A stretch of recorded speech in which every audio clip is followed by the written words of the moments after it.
dahsyat bagi kami, bagi keluarga kami, terima bagi kasih. setiap kegiatan kami. Tuhan, hari ini kami serahkan kegiatan kami hari ini. Tuhan bekerja bagi setiap kami. Kasih-Mu yang menegur kami, yang mengingatkan kami. Kami juga hari ini mau mendengarkan suara-Mu Tuhan. Tuhan berbicara kepada kami siap mendengar. Dalam nama Tuhan Yesus kami berdoa dan mengucap syukur. Haleluya. Amin. Shalom Bapak Ibu Saudara-saudara sekalian, kita berjumpa kembali hari ini hari Senin tanggal 8 Desember 2025 di dalam renungan harian intim dengan Allah. Judul renungan kita hari ini adalah akhir dari penderitaan. Diambil dari Mazmur 126 dan pembacaan Alkitab 1 tahun diambil dari 2 Tesalonika pasal 1 sampai pasal yang ketiga. Saya harap Bapak Ibu Saudara bisa terlebih dahulu membaca ayat-ayat tersebut. Saya akan membacakan Mazmur 126 ayat 1 sampai 6. Demikian. Nyanyian ziarah. Ketika Tuhan memulihkan keadaan Sion, keadaan kita seperti orang-orang yang bermimpi. Pada waktu itu mulut kita penuh dengan tertawa dan lidah kita dengan sorak-sorai. Pada waktu itu berkatalah orang di antara bangsa-bangsa, Tuhan telah melakukan perkara besar kepada orang-orang ini. Tuhan telah melakukan perkara besar kepada kita, maka kita bersukacita. Pulihkanlah keadaan kami ya Tuhan, seperti memulihkan batang air kering di tanah Negeb. Orang-orang yang menabur dengan mencucurkan air mata akan menuai dengan bersorak-sorai. Orang yang berjalan maju dengan menangis sambil menabur benih pasti pulang dengan sorak-sorai sambil membawa berkas-berkasnya. Bapak Ibu Saudara, Mazmur 126 adalah mazmur pengharapan akan sukacita setelah penderitaan, akan sorak-sorai setelah air mata. Setelah 70 tahun mereka berada dalam pembuangan di Babel, kini mereka kembali ke tanah mereka dengan sukacita yang besar, karena Tuhan telah melakukan perkara besar kepada umatnya. Tuhan telah melakukan kelepasan yang besar atas umatnya. Tentu kelepasan yang paling besar adalah bicara tentang penebusan yang dikerjakan oleh Kristus bagi kita.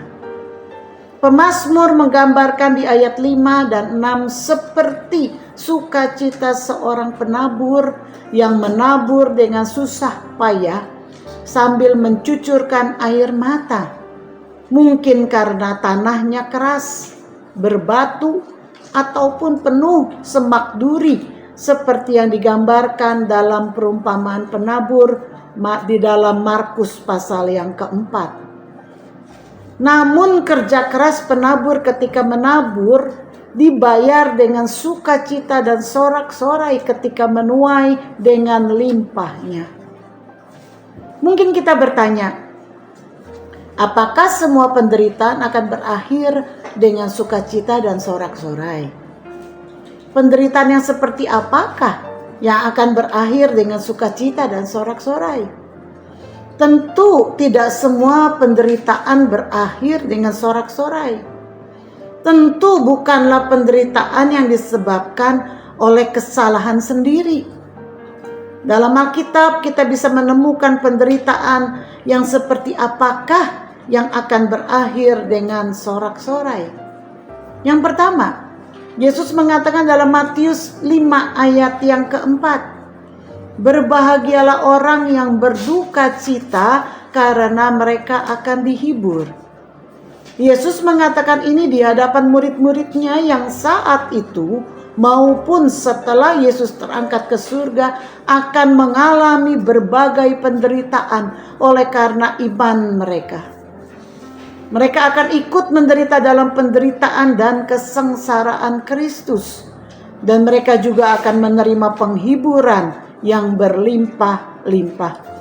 2 Korintus 1 ayat 5 mengatakan, sebab sama seperti kami mendapat bagian berlimpah-limpah dalam kesengsaraan Kristus, demikian pula oleh Kristus kami menerima penghiburan berlimpah-limpah.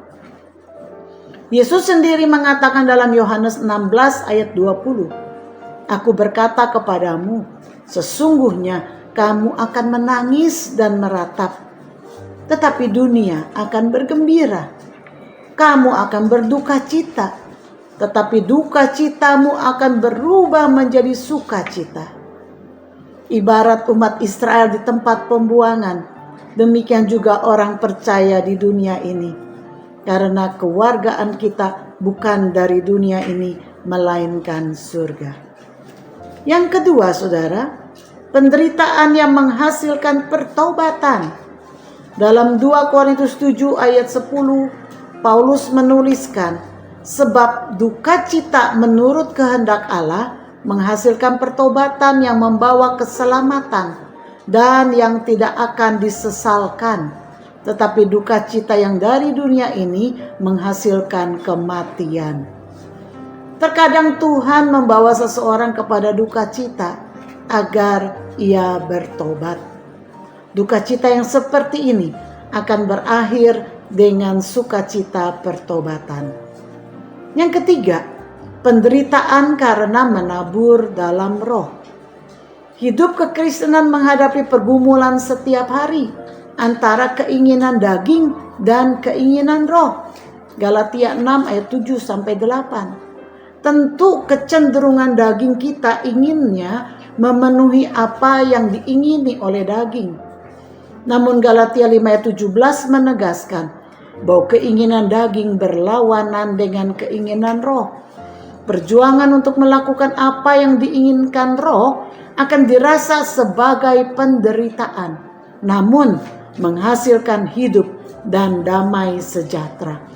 Roma 8 ayat 6 mengatakan, karena keinginan daging adalah maut, tetapi keinginan roh adalah hidup dan damai sejahtera. Apa perenungan kita hari ini, saudara? Setiap hidup pasti akan melalui penderitaan, meski kita tidak suka. Perlu kita renungkan, apakah penderitaan yang kita hadapi adalah layak untuk kita jalani? Apakah penderitaan yang kita alami akan membuahkan sukacita dan sorak-sorai abadi? Ataukah penderitaan yang kita alami akibat dari kebodohan atau kedagingan kita? Jika kita menderita karena Kristus, maka kita akan menuai dengan sorak-sorai dan sukacita penuaian. Mari kita berdoa. Bapa, terima kasih untuk firman-Mu hari ini yang memberikan kami penghiburan bahwa jika kami menderita di dalam Kristus, jika kami menderita karena perjuangan iman kami, maka satu kali kami akan membawa berkas-berkasnya dengan sorak-sorai dan dengan penuh sukacita. Karena Tuhanlah yang memberikan penuaian besar.